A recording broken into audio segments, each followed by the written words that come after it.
윤석열 정권이 북한 평양에 무인기를 보냈다는 추가 정황을 어제 운영위에서 공개했습니다.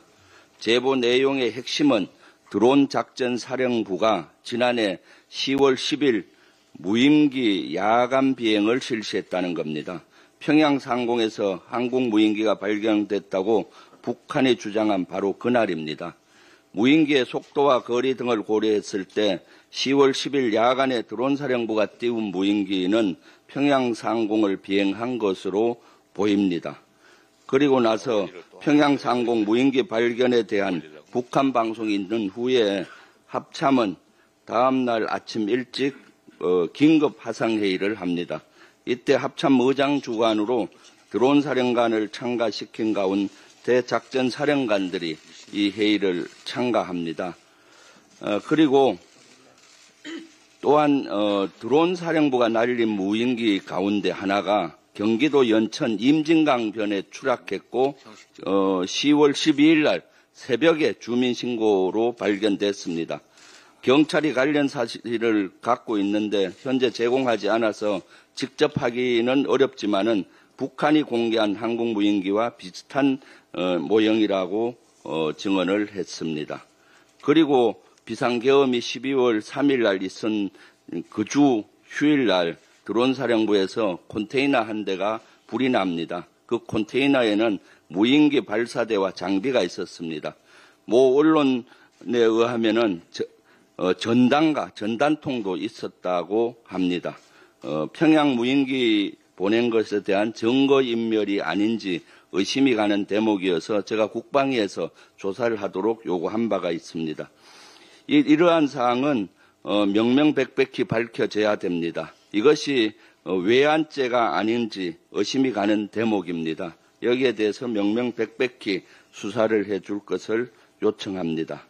그리고 12월 3일 비상계엄 시에 비완벙커, 전시 지휘시설로 쓰는 비완벙커에 정치인과 성관의 직원들을 감금하려고 했다라는 것이 증언이 나와서 우리를 경악해 했습니다. 그런데 이것만이 아닙니다. 계룡대 지역에도 이와 유사한 비완벙커와 유사한 전시시설이 있습니다. 그 전시시설에 지난 8월 9일 날 대통령 윤석열이가 휴가 기간이었는데 가서 전쟁 지휘시설을 방문하고 불시에 점검을 했습니다. 저 사진 보면은 좌측에는 계엄사령관인 육군 총장이 그리고 공군 총장, 우측에는 해군 총장이 배석을 했습니다. 그 전시시설뿐만 아니라 육해공군 총장들에게 충성맹세를 받는 듯한 모습입니다. 그리고 12월 3일 날 비상계엄이 있는 당일 날 오전부터 이 벙커도 사실은 비완 규모인데 지하 수백 미터에 있는 아주 거대한 벙커입니다. 여기에 대한 시설 점검을 비상계엄 당일 날 오전부터 실시를 했습니다. 이 벙커도 어떻게 왜 비상계엄 전에 점검을 했는지 답해야 합니다.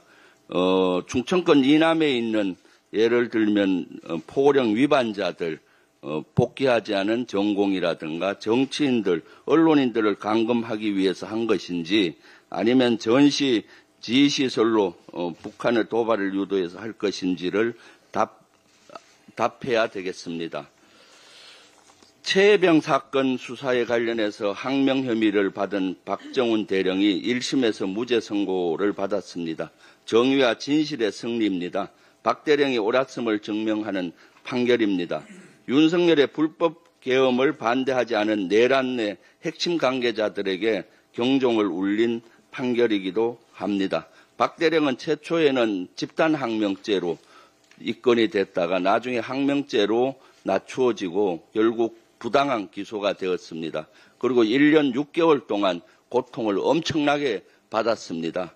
이 고통을 준 관계자 윤석열로부터 이종섭 장관 모든 관계자들은 여기에 엄정한 수사를 받고 처벌을 받아야 된다고 생각합니다. 박정훈 대령의 무죄는 다른 말로 윤석열을 비롯한 관계관들의 유죄라는 의미로 저는 받아들이고 싶습니다. 이상입니다.